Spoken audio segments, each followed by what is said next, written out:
प्रभु यीशु ने हमारे लिए आश्चर्य कर्म किए।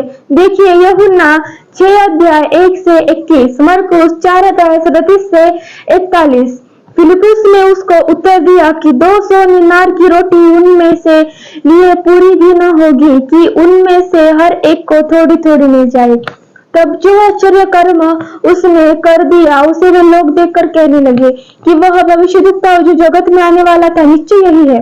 तब बड़ी आंधी आई और लहरें नाव पर यहाँ तक लगी कि वह अब पानी से भरी जाती और वह आप पिछले भाग में गद्दी पर सो रहा था। तब उन्होंने जाकर उससे कहा, हे गुरु, क्या तुझे चिंता नहीं कि हम नाश हो जाते हैं? तब उसने उठकर आंधी को डांटा और पानी से कहा, शांत रह, थम जा। और आंधी थम गई और बड़ा चैन हो गया।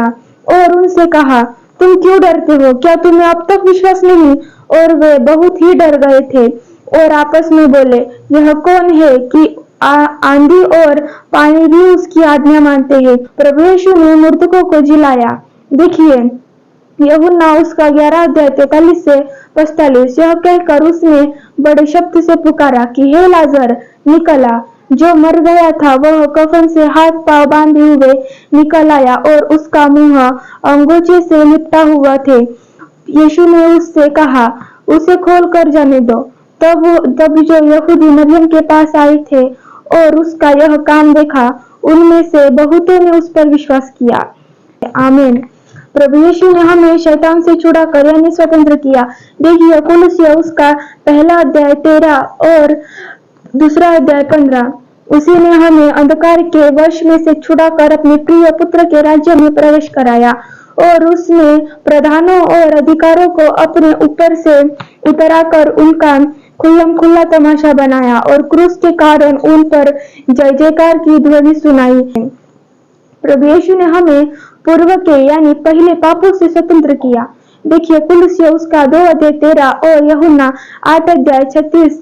और उसने तुम्हें भी जो अपने अपराधों को और अपने शरीर की खतरनाक दशा में मुर्दा थे उसके साथ जिलाया और हमारे सब अपराधों को क्षमा किया।